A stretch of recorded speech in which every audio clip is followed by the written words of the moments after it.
नमस्कार सांग मैंने मुझे आपको स्वागत करुच्ची आम नुआ भिडियो को आज भिडियो आम डिस्कसन करवा जो मैंने कालिया योजनार अंतर्भुक्त थिले किंबा सीएम किसान योजना पाउचंती सेमानकर पिलामानंक पई एक सुवर्ण सुजोग से माने तांकर पाठ्य वर्ष पर्यंत समस्त प्रकार स्कॉलरशिप पाइबे जोटा कि सरकार तरफ मिलूची जार कि लास्ट डेट 25 तारीख सुधा आपको अप्लाई करियो पड़िबो। तो कौन जो योजनाटा कौन चलते आम विषय डिस्कसन करवा।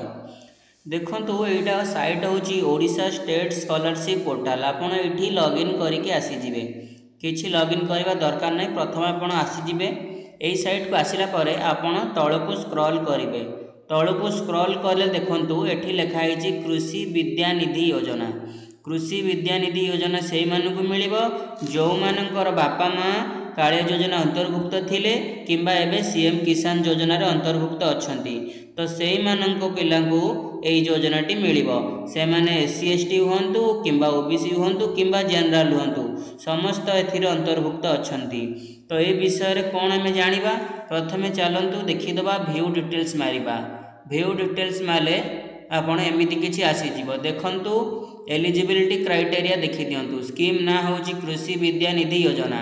प्रथमे देखि दियंतु एससी एसटी ओबीसी को पई एससी एसटी ओबीसी को पई जो माने एग्रीकल्चर पढुचंती किबा एनिमल रे पढुचंती आर्किटेक्चर बीटेक पढुचंती इंजीनियरिंग आईआईटी पीएचडी पीजी आपण जहाँ भी करूचंती आपण एथिरे अंतर्भुक्त हेई परिबे। या पई कोन कोन सब डॉक्यूमेंट दरकार देखंतु प्रथमे स्टूडेंट रो आधार कार्ड दरकार तापरे कास्ट सर्टिफिकेट दरकार। जो माने एससी एसटी ओबीसी से मानकर कास्ट सर्टिफिकेट मैंडेटरी तापर आपणकर रेसिडेंस सर्टिफिकेट दरकार तापर आपणकर पासपोर्ट साइज फोटोग्राफ दरकार राशन कार्ड दरकार आपणक पितामाता नाम रे दरकार बेनिफिशियरी आईडी ऑफ पेरेंट्स आपणक पेरेंट्स जो कालिया योजना पाउचंती किंबा जहाँ भी अछंती तांकर आईडी दरकार तापर आपणकर मैट्रिकुलेशन सर्टिफिकेट दरकार आपण मैट्रिक सर्टिफिकेट दरकार आ लास्ट परीक्षार आपणकर मार्कशीट दरकार। तापर तलू स्क्रॉल कले एटा होची ईबीसी स्कीम मानक पई एटा होची सेम देखंतु आधार कार्ड स्टूडेंट आ आधरे मध्य जनरल कैटेगरी देखंतु कैटेगरी रे जनरल पिला माने मध्य एथिरे अंतर्भुक्त हेई परिबे।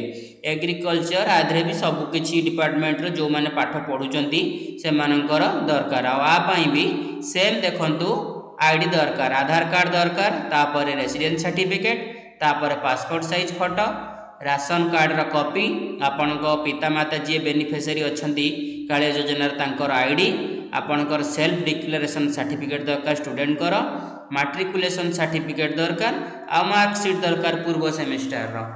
तो एटा थिला आपणकर कोन केमिति कैटेगरी। चलंतु आमे जानिबा कृषि विद्यानिधि योजना कोन एक्चुअली जो गवर्नमेंट बाहर करथिला सेटा कोन।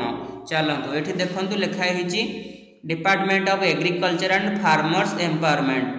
तो गाइडलाइन कृषि विद्यानिधि योजना पई गाइडलाइन देखंतु प्रथमे देइची एटा सीएम किसान अंडर रे जो माने जाइचंती से माननकु मिलिबो। जो माने कि स्मॉल किंबा मार्जिनल फार्मर किंबा लैंडलेस जो माने जमीहीन रे जाइथिले से मानक पिलांकु एई योजना अंतर्भुक्त रे से माननकु मिलिबो। एलिजिबिलिटी क्राइटेरिया कोन देखंतु प्रथमे सेई जो पिलार एप्लिकेशन अप्लाई करिवो तांको परिवार रो इनकम 2.5 लाख रु कम हेइथिबा दरकार। से माने प्रथमे कालिया योजनार अंतर्भुक्त हेबा दरकार। तापरे कोन हबो एलिजिबिलिटी क्राइटेरिया होची सेमानक परिवार को 2.5 लाख रु कम इनकम थिले सेमानकु एई योजना रे अंतर्भुक्त करा जिवो। तो तार कोन केते सब पाइबे देखंतु आपण प्रथमे अप्लाई करिया को हेले scholarship.odisha.gov.in रे जाई आपण आकु अप्लाई करिवे। अप्लाई करिवार शेष तारीख होची 25 डिसेंबर। तो आपण 25 डिसेंबर पूर्वरु आपण कॉलेज रे किंबा आपणकर जोटी इंस्टीट्यूट रे पढुचंती सेठी जाई कि आपणकर जो हेड बुझुथिबे तांका पाखरे आपनको अप्लाई करिवा को पड़िबो। आपण अप्लाई करि साइला परे आपणकर एटा the head of institution shall be provided with the user आपनको से जो हेड थिबा आपणकर से माने आपनको यूजर आईडी पासवर्ड देई आपणकर एप्लिकेशन टा को सबमिट करिवे। सबमिट करी वेरीफाई कला परे आपनको वर्ष को थरे ए स्कॉलरशिप टी मिलिबो जे पर्यंत आपण पाठ पढ़ा चलीची। देखंतु एठी जंदी आपण एमबीबीएस करूथिबे तो आपनको 4 रु 5 वर्ष रा आपनको 37,950 टंका मिलिबो। जदि आपण बीडीएस करूचंदी आपनको 4 वर्ष रे 37,950 मिलिबो। जदि बी फार्मा करूचंदी आपनको 35,000 मिलिबो। तो एमिति आमे देखि चलले जदि आपण एमएससी नर्सिंग करूचंदी आपनको 2 वर्ष रे 21,150 टंका मिलिबो। जदि आपण बीटेक करूचंती इंजीनियरिंग करूचंती 4 वर्ष रे आपनको 60,000 टंका मिलिबो।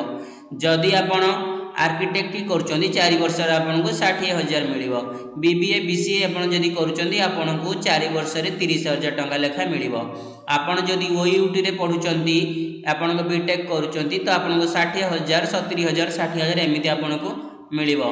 तो एई थिला आपणकर कृषक कृषि विद्या निधि योजना जोटा कि आपण कालिया योजना अंडर जो माने अछंती तांकर पिला मानक पई एटा सुवर्ण सुजोग। तो आपण हाथ छड़ा न करी जल्दी फॉर्म फिलअप करंतु। वीडियोटी भल लागिले